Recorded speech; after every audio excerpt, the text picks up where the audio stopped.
Isiolo, Vihiga, Tharaka Nithi, which when you are doing division of revenue on the fourth basis of the formula, they really begged us, literally, one by one, until Vihiga was given almost additional of 400 million. Yet now, in fact, if this information had come to me before that there was 5 million for housewarming of a speaker's residence, I would have refused to add 400 million to Vihiga. So, Governor, it cannot be that your senator is pushing us, telling us there are problems, there are problems. Then when it comes to attention that there was some 5 million that was spent on the housewarming of a speaker's residence, it's very unfortunate. And to add to that, Chair, maybe also for the assemblies, we are giving them too much money.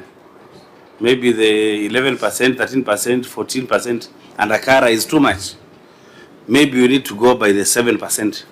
Because if you can have a budget line of 5 million to own one house belonging to the speaker, this is too much. Maybe even the assemblies are also getting too much money. Senator Osotsi. Thank you, Chair. I want to agree with the committee that I think this money must be refunded back to the county executive. But my concern is on the commitment by the county assembly to pay this money. Because if I look at the letter that was done on the 17th of March, this letter is not signed by the substantive clerk. It's signed by someone called Peris Odari.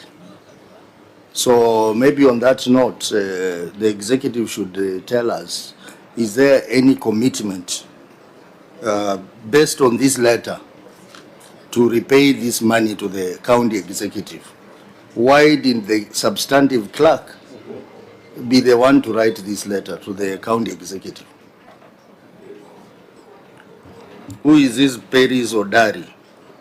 Is it the deputy clerk or who is he? Yes, Because, she is the deputy clerk. You don't have substantive clerk? There is a substantive clerk. Such a letter should be done by the substantive clerk, because he is the chief accounting officer of the county assembly. So I know this could be murky waters for you as a senator, because for both the assembly and the executive, you are their representative at the apex. So we'll also look at the financials of the county assembly. We shall deal with Odari or the clerk at that level. But at this point, there can only be two things we prescribe. One is action be taken on the illegality of transferring money from ring-fenced funds without the necessary authority. That is an offense in the Act. Number two, the accounting officer must recover the funds. The Auditor General had read to us some provision in the regulations that places that responsibility on the accounting officer. So we will not be running after Paris. We are running after the accounting officer. We'll run after Paris when we are looking at the books of the county assembly. But as we are looking at the books of the executive, that responsibility, that duty lies with the accounting officer. OIG, Patrick, you had read that provision. Yes, we refer to it, but maybe I can look for it and read again the exact provision of the law. But, Governor, make sure this stops. This sends the wrong message, and I wish your Secretary General was here, even though your deputy party leader is here. This should not be what ODM counties are known for. I'm not sitting here as an ODM member, I'm sitting as a chair, but I see your senator is here. Please change this narrative, do the right thing, stop this bleeding of public resources.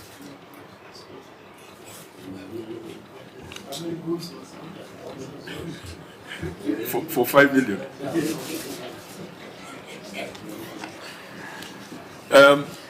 Governor, you have the mic?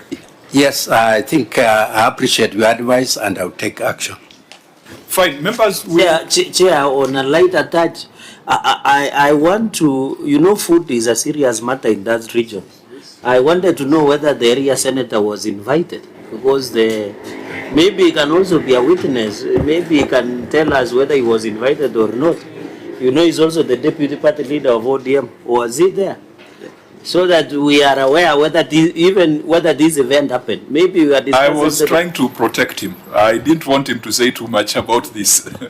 Were you part of the party?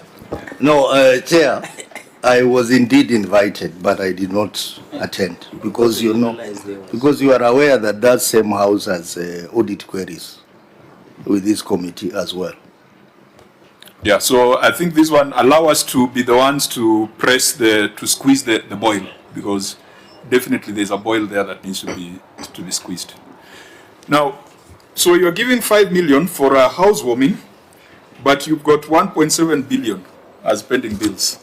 That's the next audit issue, long outstanding trade payables. 1.71 billion. Yes, paragraph 5, long outstanding trade payables. The statement of financial position, and as disclosed in note 16 to the financial statements, reflects a balance of 1,710,935,139 in respect of trade and other payables. The balance includes trade payables of Kenya shillings 1 billion